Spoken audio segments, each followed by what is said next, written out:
Bismillahirrahmanirrahim.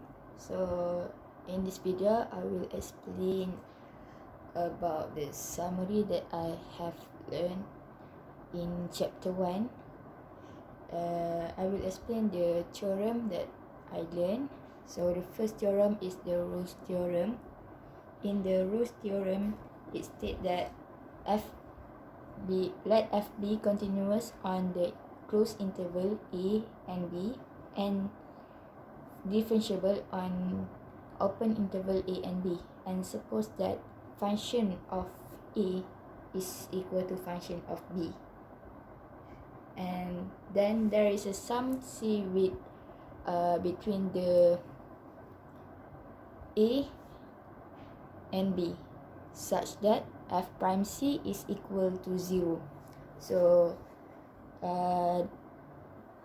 in this Rolle's theorem, I understand about what I understand about the Rolle's theorem is the functions of a and the function of b is equal, and in this Rolle's theorem, the concept in this Rolle's theorem is about the slope of the tangent, which the slope of the tangent line is parallel to the x-axis such that f prime c is equal to 0.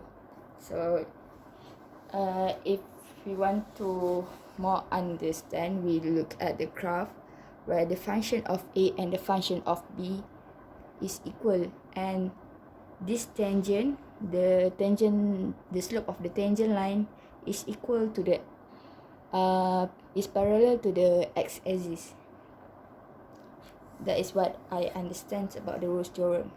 And for the second theorem is about the mean value theorem.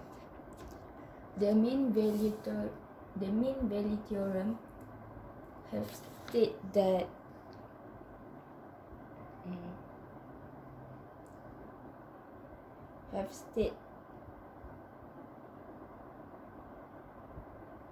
that f be continuous on the closed interval a and b and differentiable on the open interval a and b, then there is some c with a is less than c and c is less than b such that the f prime c is equal to the function of b minus function of a divided by b minus a. So in this for this theorem, I understand about the slope, that the slope of the tangent line is parallel to the secant line, where we can see on the graph the function of a is not equal to the function of b, and we can see the secant line, which is function of b minus function of a divided by b minus a, and the secant line, which is f prime c, is parallel to the secant line. And for the third theorem is intermediate value theorem, where in this theorem I understand that function of a is not equal to function of b, seems like mean value theorem, and there is n, which is any number exists between the function of a and function of b, then there is a number c in between interval of a and b such that f function of c is equals to n. It's similar like mean value theorem, but the c, we know the c if the value between the function of a and function of b is given. So that's the intermediate value theorem. And for the fourth theorem is Cauchy mean value theorem. This theorem have two functions, and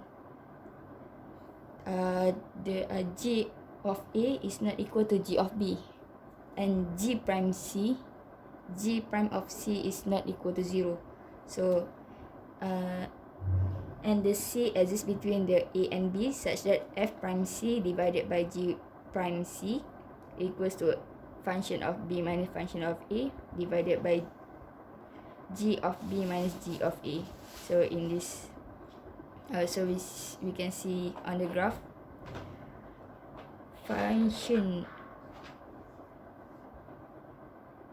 we can see on the graph this the x-axis is the function of g and the y-axis is the function of f, and this is the g of c is between the g of a and g of b,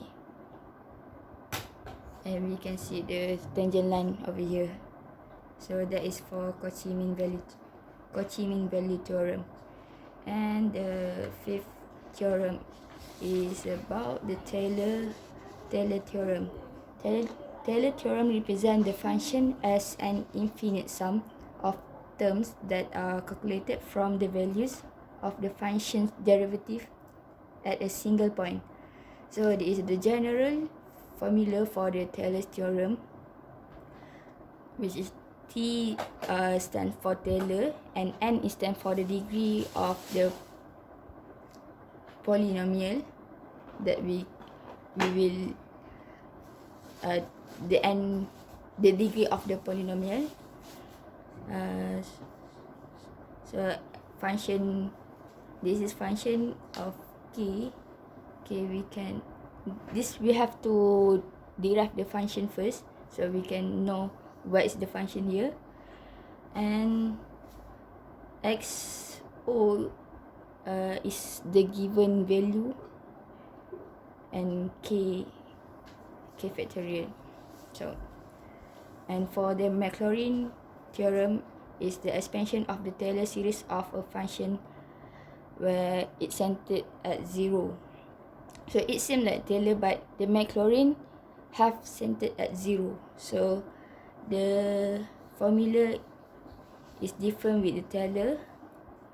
M is stand for Maclaurin.